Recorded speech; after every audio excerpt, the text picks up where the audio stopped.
Imagine someone offers to buy your old battered bicycle. You instantly scoff at their offer thinking, it's worth way more. But to them, it's just another used bike. Why is your judgment so different from theirs? This isn't just about bikes. It's about a powerful mental trap that silently messes with your happiness, wallet, and even relationships. Today, we're uncovering one of psychology's sneakiest glitches: why we overvalue what we own. This bias, called the endowment effect, wires your brain to inflate the importance of your possessions. It doesn't care if it's a grandma's armchair, a limited edition sneaker, or just a coffee mug from your first job. The moment you own something, your mind grabs onto it, and suddenly it feels priceless. The dark side?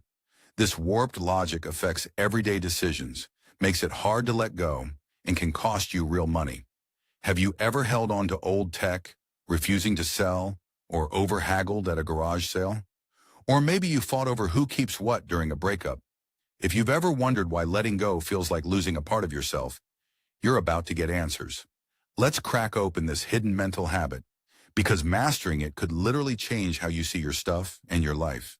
Let's break down the core idea. The endowment effect. This psychological bias makes us place a much higher value on things we own than things we don't. It's a trick our brain plays without us even knowing. Here's how it works. You get an object, say, a mug. Even if it's just a plain cup, owning it somehow makes it special. Suddenly, you'd only part with it for more money than it would ever fetch on the open market. Why? Because ownership ties your identity and emotions to the object. It's almost as if your mind whispers, "This is mine. It's worth more." This effect is so powerful, even little kids show it. In classic experiments, researchers gave children a toy and then offered to trade it for a different one. Most kids stubbornly stuck to what they already had, believing theirs was better, even when the toys were almost identical. Adults aren't immune. We see it with collectibles, houses, even stocks. This bias trips us up daily, leading us to bad deals, hoarding, or emotional stress over things we shouldn't care about. Curious to see how this plays out in the real world? Let's dive into some eye-opening examples. Picture this. A university hosts a mug experiment. Half the class gets coffee mugs for free, the other half doesn't get anything. Later, everyone is invited to trade or buy mugs from each other. Those who own mugs won't sell for less than $5, but buyers refuse to pay more than $250. The mugs are identical, yet ownership magically doubles their value in the owner's mind. This isn't just a lab trick. It happens everywhere. Think about selling your old phone. You remember every photo you ever took, every trip it survived. So your price, way too high compared to what the market says. Your buyers see just an outdated phone. That difference in perspective can kill deals, fuel arguments, and waste tons of time. Ownership bias even shows up in negotiations. Homeowners often overprice their houses, refusing to accept what buyers think is fair. If you've ever struggled to let go or deadlocked over a price, chances are the endowment effect was quietly running the show. But there's more to this story. Let's look at another everyday scenario where ownership clouds our judgment and costs us more than we realize. Let's explore the world of collectibles, baseball cards, limited edition sneakers, or rare vinyl records. Imagine someone has a rare baseball card they got as a kid. The card's sentimental value soars in their mind. But when they try to sell it, buyers just look at the stats: age, rarity, market trends. A standoff happens. The owner's price is sky high, but buyers balk. This bias extends beyond material things. Think about company loyalty in the workplace. A longtime employee might value their contributions more than an outsider. When it's time for promotions or layoffs, tensions spike, because ownership over one's role and work creates attachment. It happens in relationships too. Ever try to divide shared possessions after a breakup? Each person clings, claiming emotional ownership, and simple objects become sources of conflict. The endowment effect isn't just about objects on shelves. It touches our careers, our egos, our bonds with people and memories. These everyday standoffs aren't just stubbornness. They're classic signs of ownership bias, quietly raising the stakes. So what's happening inside your brain? The endowment effect is deeply rooted in our evolutionary wiring. Early humans survived by fiercely protecting their stuff. tools, food, or territory. Losing what you own could be life or death. This survival instinct still lingers in our brains, even though the modern world rarely calls for hoarding stone axes. Psychologically, when you own something, your mind blurs the line between me and mine. The object becomes a piece of your identity. Giving it up feels like giving up a part of yourself. It's more than just habit.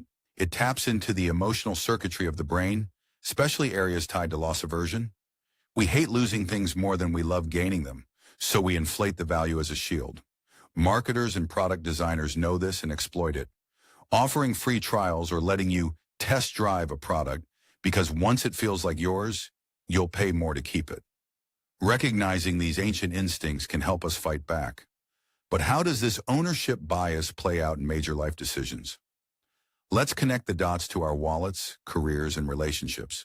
Ownership bias can warp decisions in almost every aspect of money and life. Consider investing.